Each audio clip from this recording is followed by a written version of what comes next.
અરબી સમુદ્રએ તોફાની સ્વરૂપ ધારણ કર્યું છે। છેલ્લા 20 કલાકમાં 4 બોટની જળ સમાધિ। જી હા, જાફરાબાદની 2, રાજપરા નવા બંદરની એક બોટ ડૂબી ગઈ છે।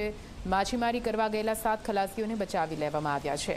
11 ખલાસીઓ લાપતા થતા ચિંતાનું મોજું ફરી વળ્યું। જાફરાબાદની 50થી વધુ બોટ હજુ પણ દરિયામાં છે। લાપતા થયેલા માછીમારોને બચાવવાના પ્રયાસો ચાલુ છે। કલેક્ટર, ધારાસભ્ય, સ્થાનિક આગેવાનો દરિયા કિનારે પહોંચ્યા છે।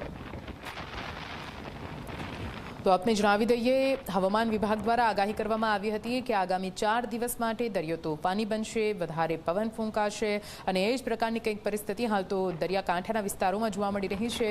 11 ખલાસીઓ હજુ પણ લાપતા હોવાની વિગતો સામે આવી રહી છે। 4 જેટલી બોટ જળ સમાધિ દરિયામાં ડૂબી ગઈ છે। કાળમાં ક્યારેય આવો કરંટ દરિયામાં એ લોકોએ નહોતો જોયો અને એ કરતા આજે પાછો વધારે કરંટ છે, એટલે અમને વધારે ચિંતા એ બાબતની છે કે 50 થી 60 બોટો ઓન ધ વે છે અને ભગવાન પાસે પ્રાર્થના કરીએ કે સહી સલામત આ બધા લોકો અહીંયા પહોંચી જાય। મુખ્યમંત્રી શ્રી સાહેબ સાથે અમારી વાર્તાલાપ ચાલુ છે। એક બોટમાંથી 4 માણસો ગુમ છે, એક બોટમાંથી 3 માણસો ગુમ છે। બીજી નવા બંદર રાજપરાના બી 2 બોટોમાંથી માણસો સલામત લીધેલા છે, પણ હજી બોટો આવે પછી અમને ખ્યાલ આવે।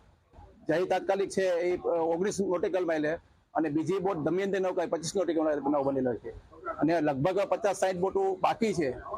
તંત્ર આખું એની ઉપર છે। અમારા સ્થાનિક ધારાસભ્ય બી અમારી સાથે છે। જાફરાબાદ આખો અત્યારે જેટી ઉપર છે। અમારા બધા સર્વ સમાજના આગેવાનો પણ છે। એક બોટ આપણા ગીર સોમનાથમાં રાજપરા પોર્ટના લગતી હતી। કુલ મળાવીને એમાં 28 લોકો હતા, જેમાંથી 17 લોકોના રેસ્ક્યુ થઈ ગયા છે અને 11 લોકો અત્યારે મિસિંગ છે। એના માટે કોસ્ટગાર્ડના વેસલ અને 2 હોવરક્રાફ્ટ એની લોકેશન ઉપર સ્ટેશન છે અને એને શોધી રહ્યા છે। એના સિવાય હાલ કેમ કે ત્યાં વરસાદ ચાલુ છે અને દરિયામાં કરંટ પણ છે, તો એરક્રાફ્ટ ઉડી નથી શકતા, પણ જ્યારે મોસમ ક્લિયર થશે તો 2 એરક્રાફ્ટ પોરબંદરથી અને 2 એરક્રાફ્ટ દમણ પરથી સ્ટેન્ડ બાય ઉપર છે, જે પણ ત્યાં આંટા મારશે અને આ લોકોની સર્ચ એન્ડ રેસ્ક્યુ કરશે।